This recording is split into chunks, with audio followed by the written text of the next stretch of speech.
All right, here we go. We're live. All right, welcome to Shields on Hoops podcast, where we talk about Syracuse basketball, and we try to do it in an analytical and objective way as much as fans can do. If you like what you hear here, give us a like, follow, whatever it is that you do on podcasts. Share with a Syracuse fan, whatever it is that you do. We'd love the support. Help us grow this thing and provide good content around hoops. Today, we're going to talk about Syracuse's upcoming exhibition, the first live action they have. But before that, I want to introduce Nick Peckham. He'll be joining us on the pod and talking hoops this year. And I'll probably be on his a lot, so we'll probably be jumping around a lot. So you'll be seeing a lot of us this season, and we hope you enjoy it. Nick, you want to give yourself a quick intro, and we can kind of dive in. Hi, everybody. I'm Nick Peckham. I have my own podcast called The Peckham Scoop. I just started within the last year, and I go over all types of sports. But on Brandon's podcast, we will go over Syracuse basketball, and we will break down Syracuse games before and after, and just kind of give fans what they want to hear. I mean, we've been fans for forever. We've seen SU, the ups and the downs. So we just kind of talk like anybody else would. You have conversations with your buddies. So barbershop talk, right? So Nick is kind of on the ground. He's out there in Syracuse. He kind of hears the pulse of things, and I'm a little distance. I'm all the way down here in Virginia, so I'll be in Blacksburg on Thursday for this. We're recording this on Tuesday night. Hopefully, you'll be seeing it Friday after a Syracuse football win, getting that train back on track. But I have a coaching background and a hoops background in general, so we're hoping that kind of combination can give you guys something a little bit different that you guys can enjoy. So, like Nick said, we'll be doing preview podcasts and recap podcasts every game. That's the game plan, right? As long as we're healthy and in good shape like that, we'll be coming to you guys.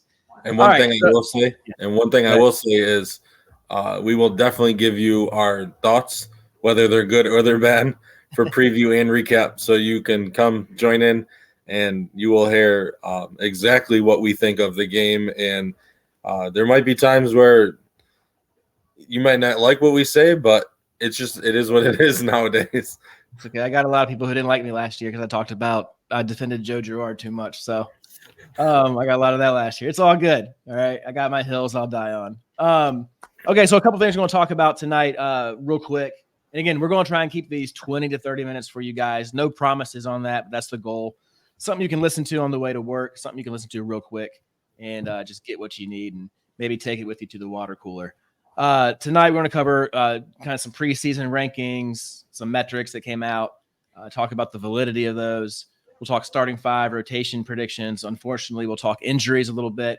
And then we're going to talk real quickly a little bit about what we can expect in tonight's matchup against Daemen. All right, so metric stuff, right? I'll kind of kick us off here. So if you subscribe to the newsletter I put out, like I kind of gave a quick look at where Syracuse falls. The three things that I use the most, I use Ken Pom, I use Evan Maya, and I use Bart Torvik. I'm really a Ken Pom guy. It's just the most popular one. But Syracuse is at 105 in Ken Pom. They're at 114 in Torvik, and they're a little bit higher in the Maya rankings at 70. Okay, so just for some context as well, like the team above Syracuse and Ken Pom is St. Joe's, and the team right below Syracuse and Ken Pom is UNC Greensboro. Okay, so that's kind of where the metrics and things place the Orange this year as a preview. Obviously, they don't know everything. There's a lot of stuff that doesn't make that. And a couple of things to consider is that you take Joe Girard and Jesse Edwards off the roster number wise. Like that's a big hit. Like whatever, say what you want about those guys. That was 2/3 of the offense last year. Along with Judah, right? So obviously the analytics are going to take a hit. Picking up a guy like JJ was big, but our other pickups Syracuse made, right? And Naheem McLeod, like not a big number stuffer guy last year. He'll have a different role with the Orange than he did in Florida State. Chance Westry was another guy that people were high on, but he has been hurt. Okay. Same thing with a couple of the other guys on the roster. So my main message in that was don't get freaked out or feel like Syracuse is getting slighted. Florida Atlantic is like at like 37th in some of these. Okay. And they were, we saw what happened with them last year. So Syracuse have plenty of opportunities. The schedule is good enough that they'll have plenty of chances to bump those numbers up and pretty quickly as well. So I don't put a lot of stock into that, but I did think we should cover it and kind of see what the outlook is nationally. We were talking before we got jumped on about Syracuse's ACC predictions as well. And yeah, so like, again, not a lot of high expectations, but there's reasons for that. I don't think it's anything that anybody needs to get offended by or worked up too much about. No, I mean, when you really think about it, even the ACC predictions, I mean, a lot of them I've saw they're anywhere between 9th and 11th to finish in the ACC. But if you look at Syracuse the past, we'll say 5 to 7 years, it's been middle of the pack. I mean, I don't think they finished higher than maybe 5th or 6th. Once, maybe twice in the last 5 to 7 years. When have we had the double bye?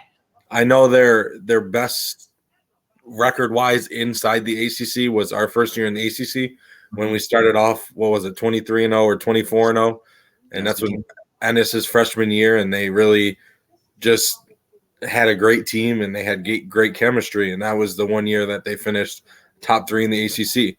But since we've joined the ACC, we've been, if you look at the numbers, I think we're a 500 team. We might be like one win over 500 at this point. But that's what it's all based off. It's based off of past. It's not based off of future. And another thing, like Brandon was saying about the Ken Pom rankings, is they base it off of majority, or this early season stuff is the previous season. And like you said, with Joe Girard and Jesse Edwards being, 65, 66% of the offense, and then both leaving, and then guys coming in not really being big guys in their roles where they were outside of JJ. But JJ really was he was probably the 3rd or 4th option at Notre Dame at the time. But they based it off of last year, and with Jim Boeheim leaving and nobody really knowing what the Adrian Autry era is going to look like, probably played a bigger part than most would think. And that's probably why they're in the hundreds and not mid 80s or we'll say like low 90s. Yeah, exactly. I agree. Yeah, I agree. I think that's a part of it as well. It's a computer. Don't get pissed at the computer, right? Like, it's all good.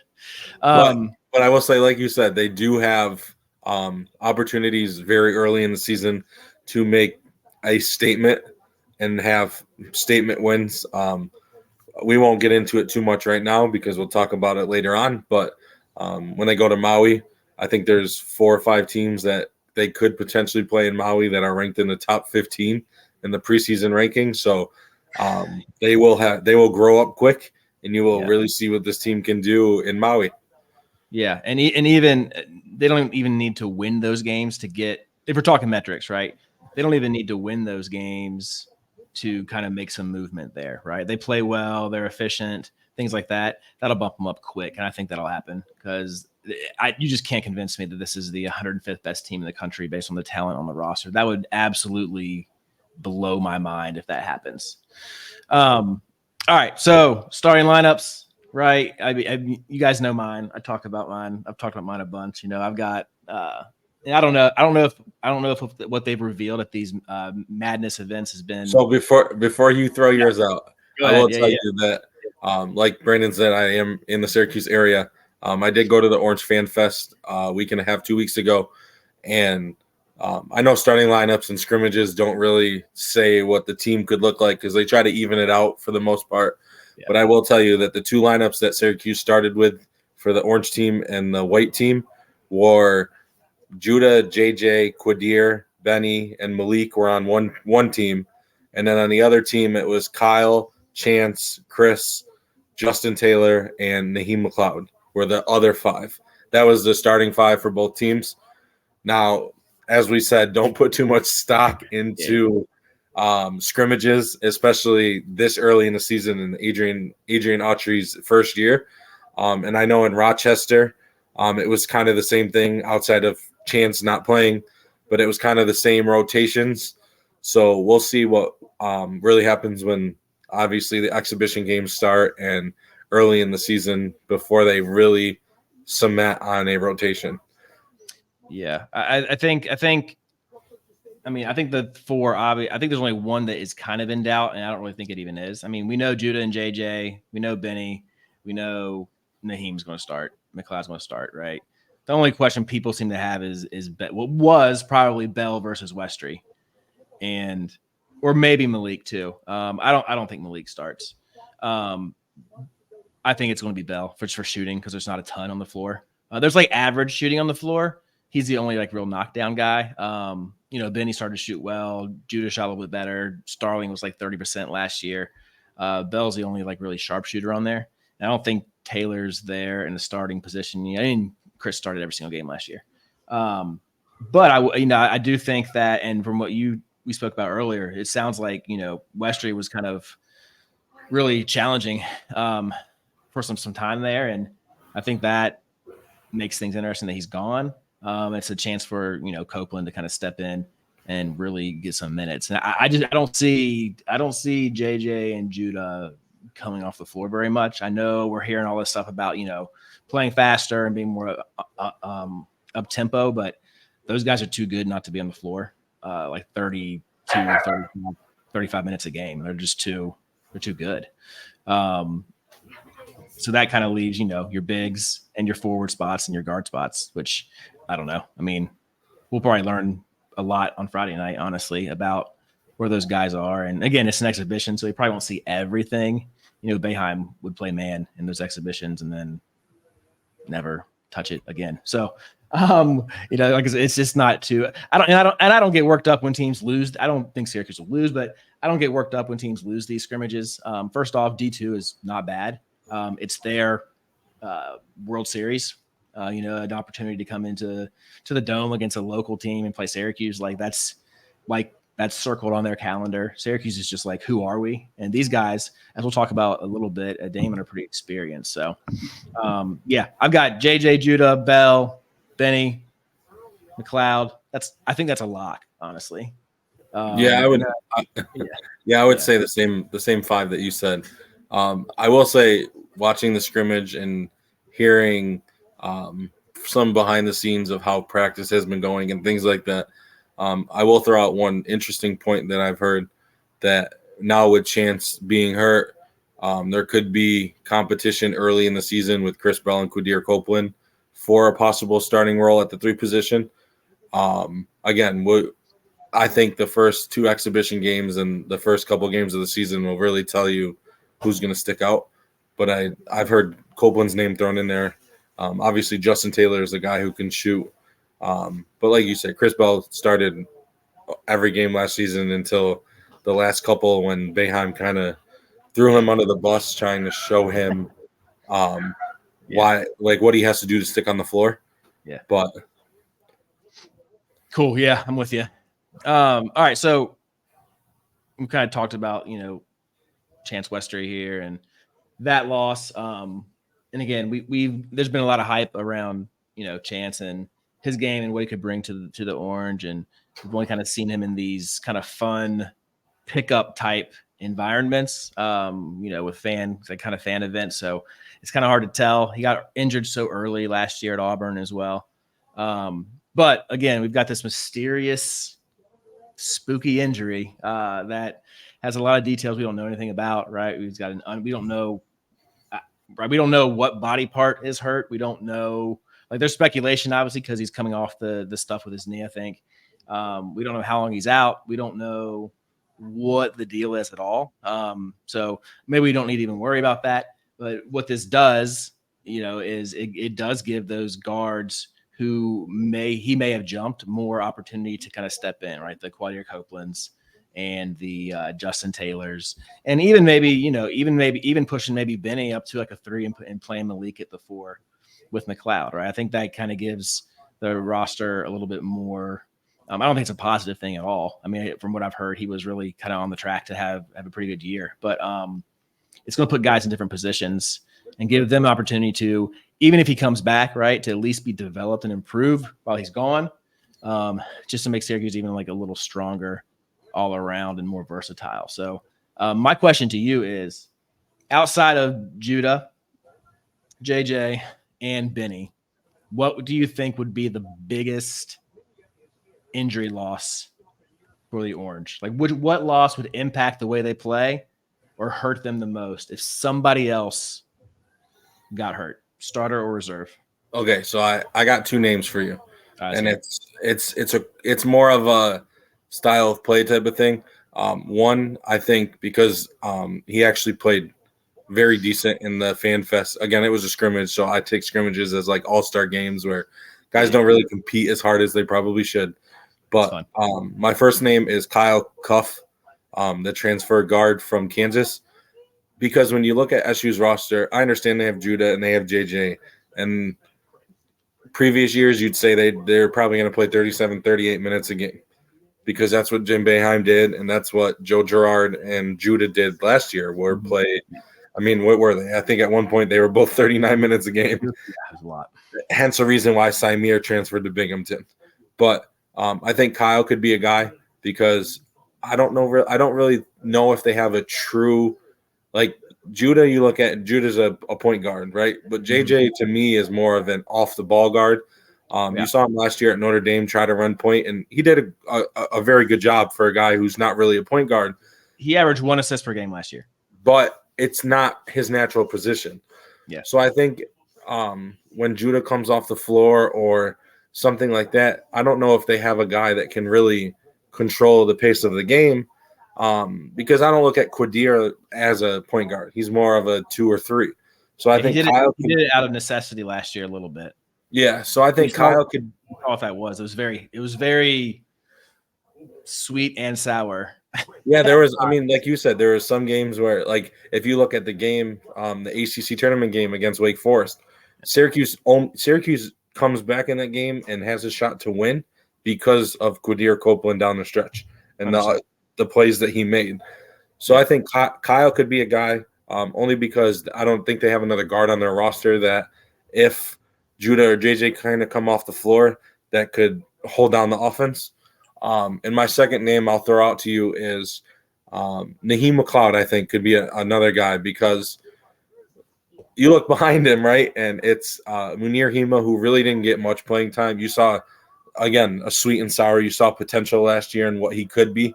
And then there was games you're like, maybe this type of Power 5 D1 is not for him. Mm-hmm. And then they have a freshman in William Patterson, who, again, he's a freshman. So coming into the ACC and being a freshman big it's not an easy thing. So I think Naheem McLeod could be another guy because, like you said, he came from Florida State, so he has the ACC experience. Yes, he didn't play a ton of minutes at Florida State, but he has enough experience where he started some games. He played 18 to 20 minutes a game, which is more than we have on our roster we have at that position. Yeah. And I will say his best game last year probably was against Syracuse when we were in Florida State, where he had, I think it was, if it wasn't a double-double, it was pretty close to a double-double. Yeah. But I think that could be another guy that could be in consideration for that. Yeah, I agree. I think McLeod's probably my first choice just because there's not a ton behind him. And it would put Malik Brown into a position where he probably has to play some 5, which good rebounder, athletic, but like again, he's early in the season. Yes. Like he's just not. That's just not him, right? It's not him. But you go to Maui and you have to play. You're playing Edey like that, like Zach Edey versus Malik. Yeah, no. Like, I mean, I know Zach Edey against anybody's not good, but like, just no. Okay. My second one is Malik Brown though. Like, if Malik goes down, like I think that would be huge because if you look at where he fits coming off the bench, he can play 2 positions pretty much. He can play 4 and 5. And there's just not a ton of depth, right? There's outside of, I mean, who else would be a 4? I think it would push off the bench. I think it would push Chris Bell to have to move up. Yeah. You have to push. Yeah. I mean, it's like, I think that would be an interesting and not a great situation. I mean, I will say there is another guy on the roster. He did not play in the exhibition, not the Orange Fan Fest at the Dome. Peter Carey is another guy who I know last year Syracuse, the assistant coaches had a lot of high hopes for as a guy who could play the 4, be a backup 5. He is 6'10".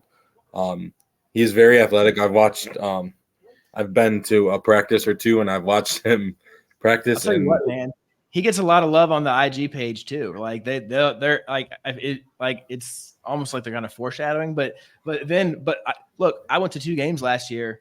I went to UVA and the Virginia Tech game, and like watching him in warmups, like he is just like, I mean, like if you didn't know anything, you'd be like, who is this dude? Like, he was like a Benny Williams when he first came to Syracuse, right? Yeah, he's doing all kinds of crazy stuff. So like, yeah, I think they're hopeful on him as well. Again, I don't know if he's ready at all, but yeah. Oh, and one other thing I will throw out to you, in the scrimmages, so I threw the starting 5s out for both. I will say the first, I don't know, not really the first, but the first big to substitute for either team was Patterson. He actually substituted before Munir Hema.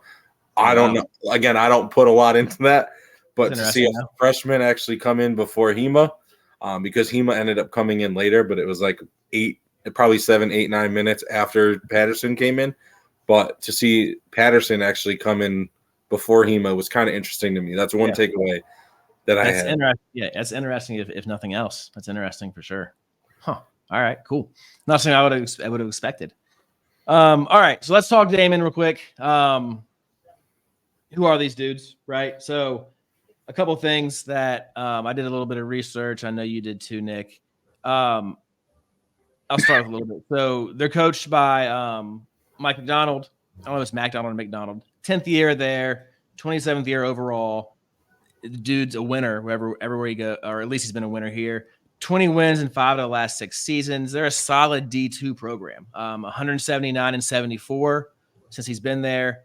3 tournament appearances. In the last 2 years, they won 20-plus games, but they got knocked out, I think, in the championship game of their conference tournament, right? This is a kind of cool stat about him as well. He's won 100-plus games on all 3 levels, on D1, D2, and the D3 level. So I think he was at, what did it say where? I can't remember where he was. He was somewhere else, one of the smaller schools, and now he's over here at Daemen. About these guys, right? Returned 5 starters and 14 players. So the whole starting line from last year's back. 14 guys are back. 20 and 18. They've got a guy who was a first team all conference. They got another guy who was second team all conference.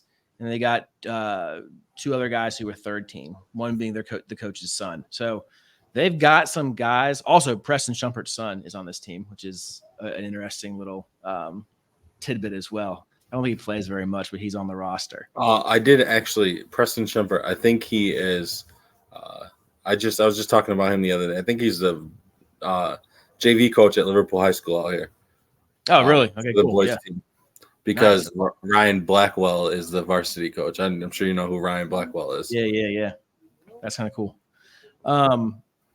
So yeah, I mean, I'll talk some personnel, and you kind of give me your vibe and thoughts on these guys. Best player seems to be Joey Atkins. He led the way for them last night or a couple nights ago against Buffalo, who they almost beat. He was 11.9 points and 6 rebounds a game last year. He's like 6'6", 6'7", but he was 8th in D2 in blocks last year, which is crazy. Yeah, they got another senior. He's a grad. They got a senior, Dylan Fosorio. I think that's how you say it. He led the team at 13.4 points and was second team all conference. Like I said, the coach's son, 12.4 points a game, third team. They got a senior named Andrew Mason, 10.9 points a game. Here's a crazy stat too. Led all 3 NCAA divisions in 3-point percentage last year, right? The dude shot 51.6 from 3 last year, which I don't know how many he took, but I'm assuming in order to like be counted for that stat, you have to take a couple. I know in like the NBA, it's like you have to take, I think it's like 100 or 150. Yeah, that's a wild number. 51.6% from 3. That's legit. They got some other guys. The point guard came off the bench. I think point guard started for them. He's a senior as well. They got some decent guys off the bench. They got a kid named Justin Hemphill. He played well against Buffalo. So yeah, like you're playing. I'm getting Notre Dame vibes from last year, right? Like maybe not super big and athletic, but you've got a lot of like experience. You got a lot of guys who can kind of shoot it. And they're going to be in that. They've been in that system for 5 years, like, or and there's transfers, but for the most part, they know what they're doing. You're not playing a team that is inexperienced or. I don't think it's going to be a walkover at all when these two match up. So I don't know what your thoughts are, Nick, about these guys, but yeah, I mean, with hearing what you've said and again researching them this morning, they just seem like a team that they're loaded with experience. And when you watch the NCAA tournament the last, I will say, 10 to 15 years, there's always a team that makes a run, and they're full of juniors and seniors. Guys that have been in the system, understand each other, understand the coaching, understand their system. And that's kind of what this team seems like. I understand that they might be a higher D2 as opposed to Syracuse, who is a Power 5 Division I school. But to see their game against Buffalo, when Buffalo actually went on a run at the end of the game to win by 4, I mean, it's not a team that you're going to go in and you're going to take lightly. And Syracuse has to know that. And I do think with Adrian Autry being his first, I know it's a game that doesn't count because it's an exhibition game, but this is Adrian Autry's first test, right? It matters. It matters. This is you now. We're seeing you now in a live game. So I think these division games are going to be taken very seriously. I think you're going to see, like you said, I know like the last couple of years, Boeheim was there, and he might have played some guys deep in the bench a little bit more minutes than they'll see the rest of the year in entirety. But I think Adrian Autry takes this very seriously. He gets the guys to take it very seriously. I know there's some guys on SU who are very hungry. I've heard a bunch of them talk. Interviews and everything like that. I know one reason Judah came back is because of the season and how the season ended last year, and he has a huge chip on his shoulder. I know he got a lot of feedback in the draft on things that he can do to improve.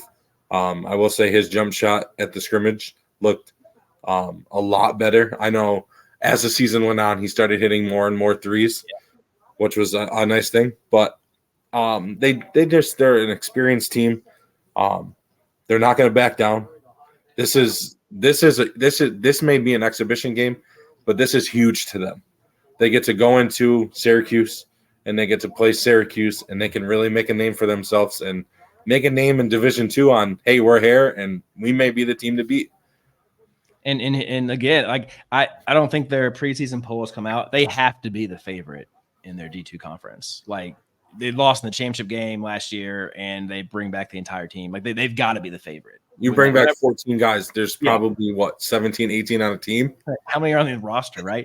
Like I don't even know, just lining them up. But like I'm imagining, and again, that's who cares? I guess you might say, but a good basketball is good basketball, right? Like, it just is. And I expect to see that. I expect to see a well-coached team. I expect to see a team that shares the ball well.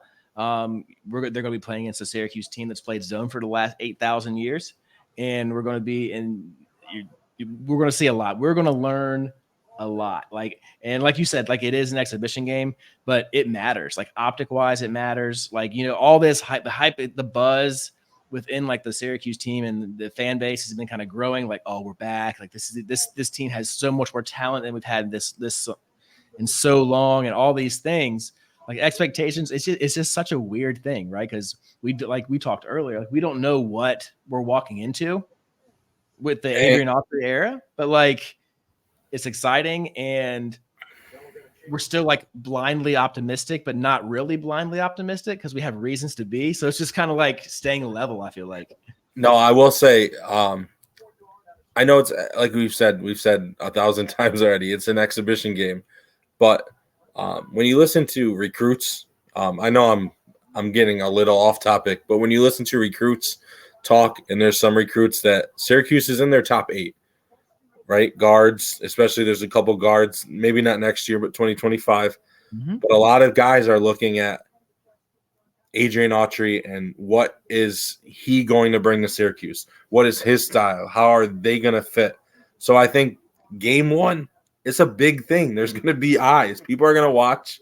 They may not watch the game, but they're going to see the results and they're going to know what happened. Yeah, they're going to know what happened. And they're going to know what happened. And I think we've been, and all respect to Jim Boeheim. I mean, Syracuse wouldn't be Syracuse now without Jim Boeheim, right? Yep. Did he overstay his welcome? That's a whole nother topic for a different day. But I will say, it seems like, I know we've talked about it on my podcast when you were on. It just seems like a breath of fresh air. It's new. There's excitement around the program. We're bringing back, 6, 7 guys from last year, and they were all young outside of Benny. They were all freshmen for the most part that you saw at some point last year. You saw the flashes of what they could be. You bring in a couple of transfers. I understand Chance being hurt. It's kind of like shit. Like we had this, but you're bringing in guys who you're bringing in a guy that committed to Kansas to play point guard. That's a big deal. Yeah. I understand that he didn't play for Kansas a lot, but that he was good enough for Bill Self to get him to go to Kansas. That could be a massive thing at the end of the day. So I think they take this game very seriously. I mean, at the end of the day, Syracuse athleticism is probably going to be take them to the top of this game, but it's different, and there's an exciting time for sure. Yeah, they're probably going to win. It's more about how they do things is what I'm excited to see. Like, what is the defensive philosophy? Like, are we up in passing lanes? Are we sitting back? Are we in the gap? Like again, what are we doing? What are we running offensively? Like, what is like? I'm just excited to see what that looks like. I know it was only a scrimmage, but they did press. They played man to man the whole time. They didn't play zone at all. They pressed. JJ and Judah got up, and when guys crossed, they switched. They got after it. It was very competitive. I know I mentioned earlier about it being an all-star game type of feel, but it was very competitive at some points on the defensive end. I would have liked to see the teams kind of like I would have liked to see Judah and JJ on separate teams and go head-to-head type of thing. I understand you're trying to get these guys to learn each other and play. Yeah. But one big thing I did hear being at the Orange Fan Fest and just listening to guys talk, a big thing that teams talked to Judah about that came from him was his defense and his effort on defense. And he took that to heart. And that's been a big thing in practice I've heard is him getting out. I understand there was times last year he played great on defense. There was times that maybe 39 minutes as a freshman was a little too much. But I heard that was a big thing this summer he worked on is his defensive ability. And, I mean, JJ played pretty good defense last year at Notre Dame for the most part. But I think it's going to be fun. I think they're going to get up. They're going to press. They're going to push the tempo. I mean, the worst thing you do, right, you push the tempo. Maybe you get some turnovers. You get some extra offensive possessions. You get a team you got depth. They could potentially go 8, 9, 10, 11 guys at some point if they needed to.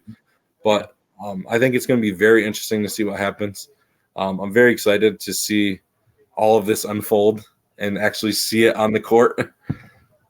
I think we'll have plenty to talk about Saturday when this thing's a wrap. I think we'll have plenty to discuss. So I do actually have I got 2 questions for you. But hit me. The first one I'm going to throw at you is outside of the obvious Judah, because Judah's probably the best player on Syracuse this year. He's probably that guy. Who is your X factor that you think can really take Syracuse to this next level? Benny. For sure. If we took Benny out of it, right? If we took the 3 out of it that we talked about earlier, Judah, JJ, and Benny, like what would be that guy that you're like, if he plays to how you know he can play, like that can be. You know my answer. It's Chris Bell. It's Chris Bell. You know what I say. Because that's like around Syracuse, right? Talking to people and whatnot. He's the guy. the biggest question mark that everybody has is where is the 3-point shooting coming from? You lost Joe Girard, who last year was truthfully, you could say it at the end of the day, he was your only 3-point shooter. I mean, Syracuse maybe took 300 for the year. He probably took 180 of them. Truthfully, at the end of the day. They did not shoot enough threes last year. That's another topic. That's the biggest question heading into this season is, yes, you have two guys who can get downhill in Judah and JJ, but where is your shooting coming from? So and that's where guys like Chris Bell, Benny, and Justin, that's where these guys can really thrive.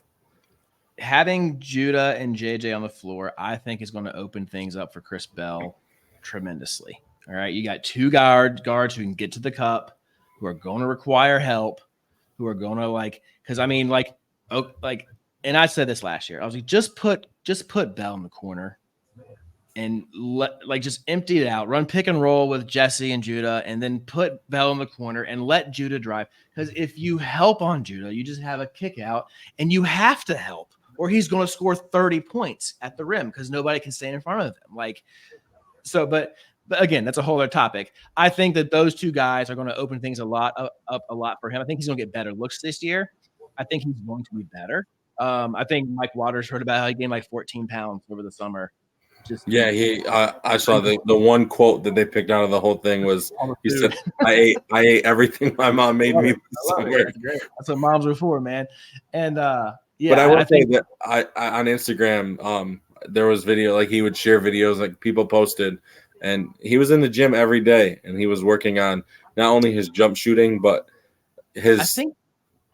I think just because he's a kind of a little more quiet and not he's not a super abrasive type kid he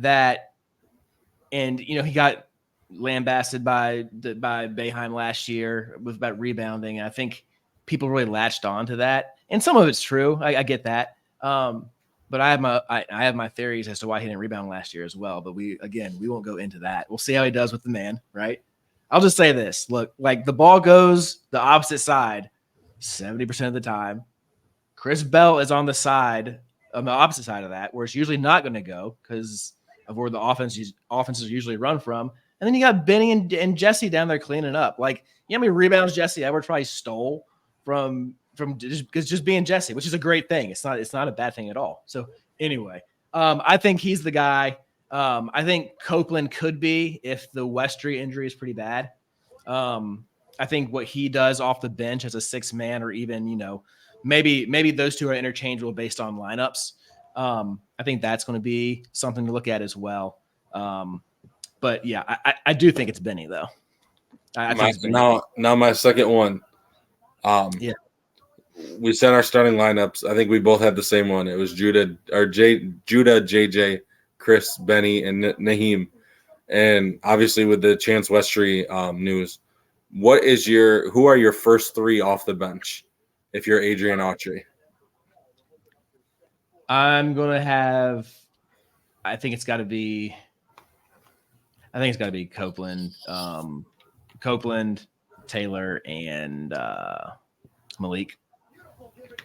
Tempting to put Hema in there just because he's a big, or Patterson apparently maybe. I think Copeland's gonna be first off regardless, and just since he can play three positions, you play 1, 2, and 3. I think whoever is just not getting it done is probably gonna get that sub. And then I would probably say Malik is probably 7th man, and then I'd say probably Taylor. I think Taylor's probably 8th. And it might be tough because I just have not seen him play. So he might. I have heard.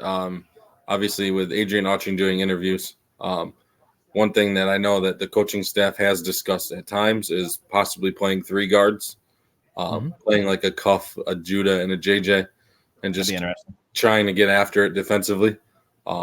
Obviously, there's so many things you can play with this lineup because, even if you did 3 guards, you could still throw Benny and Naheem out there and still have your size, right? Or you could go Benny and Malik and have your athleticism. You could go Chris Bell and Benny or Chris Bell and Malik, give yourself another shooter. There's so many options you can play with it.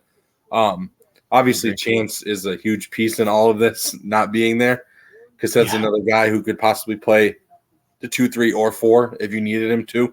If when he comes back, it might throw a whole wrench in everything as far as this gives a whole other options. So it could. I mean, honestly, if you take injuries out of it, I think your bench unit is, truthfully, from what I saw, I think your bench unit is probably Kyle, Quadir, Chance, Malik, and Hema. And I think Justin is actually your odd man out at that point.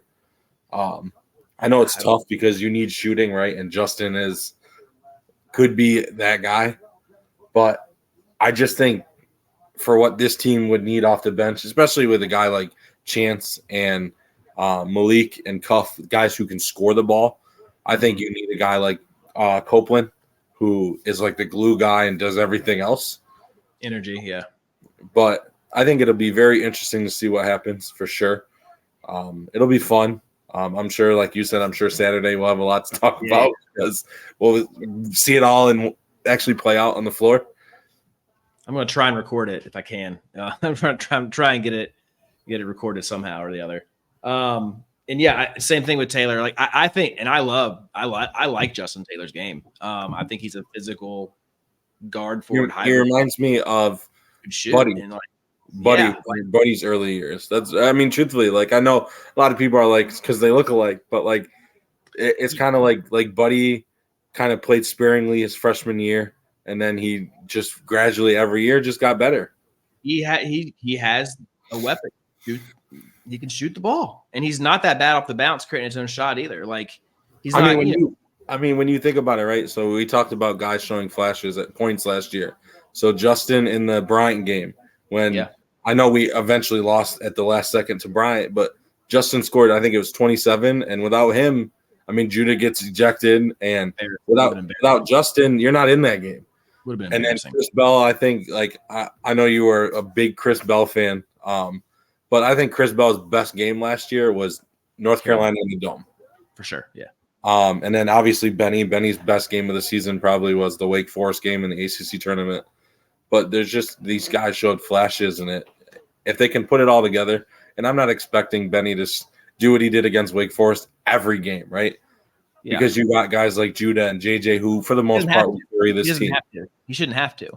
And like that freshman to sophomore jump and that sophomore to junior jump is real. Like Benny last year's the first year he really got real minutes. Okay. And same with, Chris Bell. I think you're going to see those guys take jumps. And Taylor got enough burn last year to where he's going to take a jump. And Copeland, that we've already kind of seen.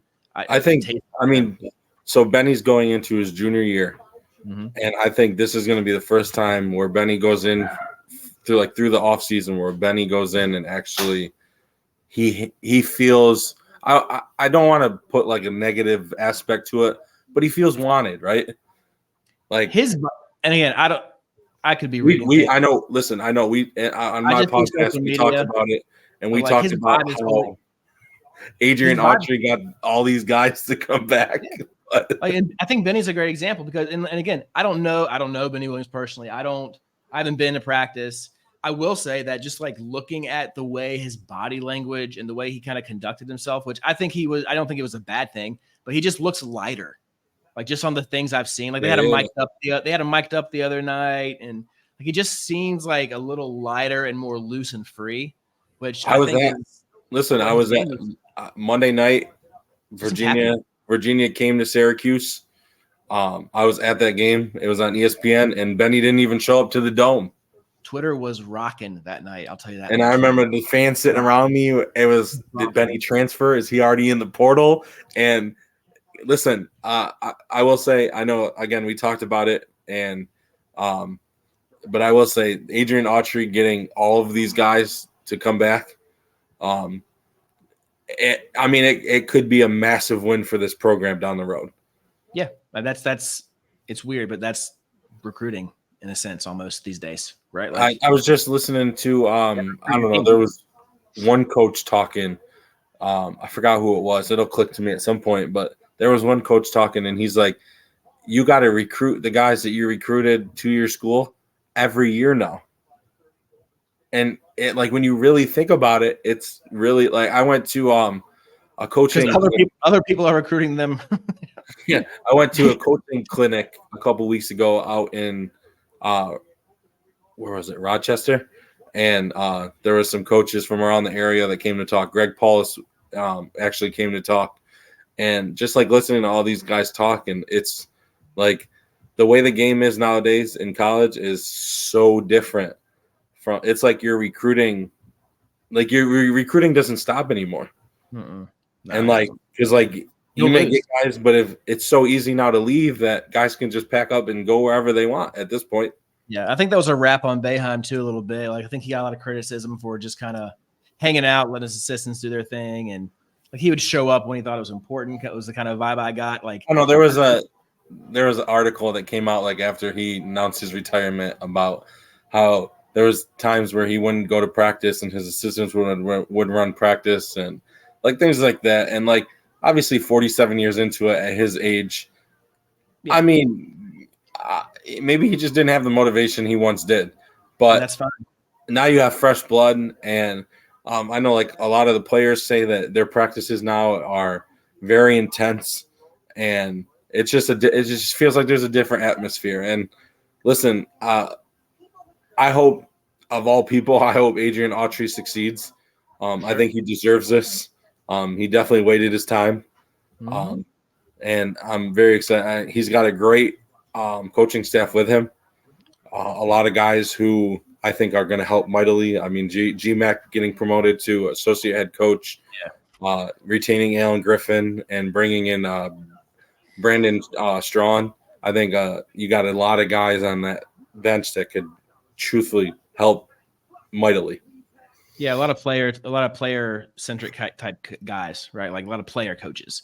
I think that attests to what we were talking about earlier, just about the energy around the program right now. Like I just think there's just a lot of positive vibes, which is why I really hope they just play well tomorrow night. Like I really don't, and I don't know what's going to happen, but it'd be really nice to see that. I know it doesn't matter in the grand scheme of things, but it would be very encouraging to see them come out and just be very cohesive and tuned in. And like you said, I can't imagine them not having a little bit of a chip on their shoulder, just about like, hey, this is a new team. Like this is Syracuse basketball. Like we're coming back. Like we're going to take care of it for all the, their fan base and all those people. And I just can't see a situation where they kind of walk into this thing lackadaisical. But then again, I said that last year about Colgate, so I don't know. Like we'll see. We'll see. I could have sworn last year they would have come in just frothing at the mouth for Colgate, and then Colgate comes in and just does what Colgate did. So who knows? Like they're kids. It's just hard to tell. I mean, the one thing I will say that I do look at is I think that all these guys on this team know that like they have a chance to write Adrian Autry. Like this is Adrian Autry's first year, and this is the team he chose. So like you have a chance to write yourself in Syracuse history as having a remarkable season under Adrian Autry in his first season. So I think, again, I don't think a lot of these guys come back if they don't think that he can be successful. I mean, truthfully, I know a lot of people are like they lost 3 guys, and they lost 3 guys out of their 7-man rotation. Probably a 6 or 7-man rotation. So, I mean, you did lose a lot, but a lot of those guys were Joe Girard was a Boeheim guy. Jesse Edwards, I mean, he was a Boeheim guy, but at the end of the day, money played a huge part. Yeah. And you can't really blame Symir for leaving after JJ came in and Judah came back. And that was the writing on the wall, yeah. Great kid, obviously, but yeah. Yeah, I agree. Yeah. All right, man. Good stuff. Okay, so anything else you want to cover before we get out of here? No, I think we're all set. I'm definitely excited for Friday night to watch this, all of this unfold, and I'm sure we'll have a lot to talk about Saturday. I know this kind of went over our time that we talked about early in the segment, but this was our Syracuse basketball preview.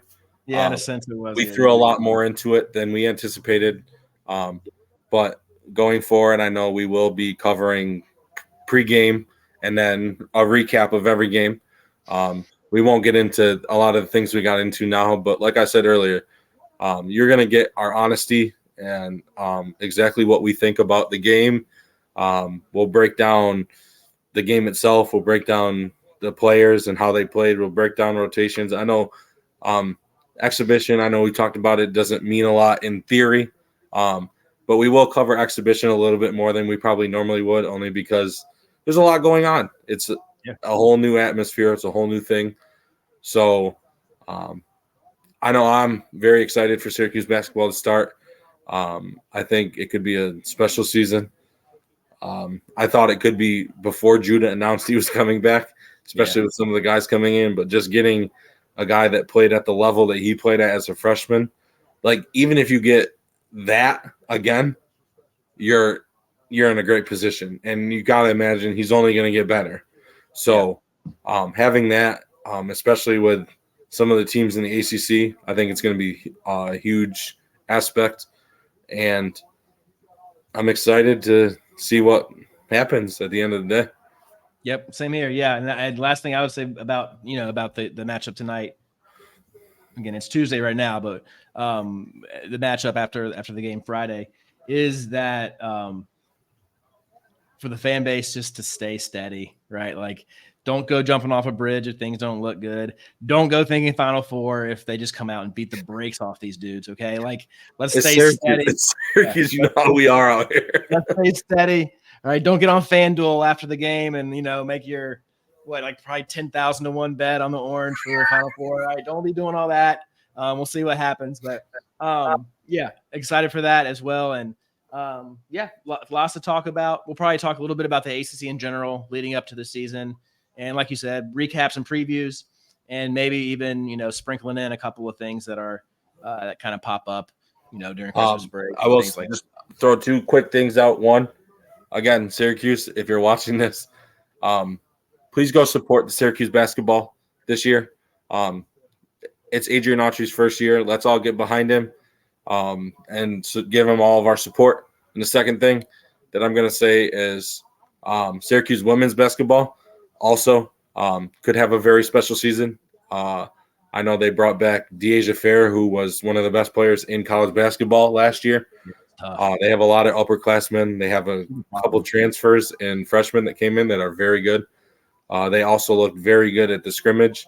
And I know Felicia Leggett Jack, she had a minor surgery, but she will be back for the season. So just go support, man. I mean, that's all you can do. Yeah. Just show them that you're behind them. I know it's a lot different. Everybody's used to Boeheim for 47 years. But this is something new. This could be our opportunity to put Syracuse back on the map where we belong. So if you're out there, go support. I know Syracuse plays Friday night at 7. I know SU women, I think their first game, unfortunately, is Tuesday. It's Halloween. They play at 5 p.m. I know it's tough. If you have kids, you take your kids trick-or-treating. But just get out there this year and support. That's all Syracuse can ask. It doesn't get dark till 7 anyway. It's all good. Just go and just hit the candy afterwards. Yeah, that's a good point though. Yeah, I think positivity is a good. I think being critical, and that's kind of my thing with this whole thing. Like, I don't critical is the word, but like I'm gonna try. I try to look at things personally by the numbers, by observation, and try and just keep it, like I said, stay level, right? Like, we may sound critical. I might sound critical at times, but really the hope is just, I just want good things for this team, the program. And, I'm a loyal fan, and I know anybody, if you're listening to this right now, like these 2 guys talking about Syracuse hoops, you probably are too. Okay. So, we're glad to have you. All right, we're glad to have you, and we're excited about it. And we're going to have fun with this. And hopefully you guys, like I said, pop this in on your drive to work. Have to pop this in on the drive home. I'll just randomly listen to Syracuse podcasts sometimes when I have long trips, just to hear people talk, right? Like, it's just your own little sports radio. So, all right. I think that's it from us. Appreciate anybody who kind of tuned in, and hopefully we'll give you the stuff you guys like. All right. That's it from us. Until next time, we'll see you guys later. Thank you, guys.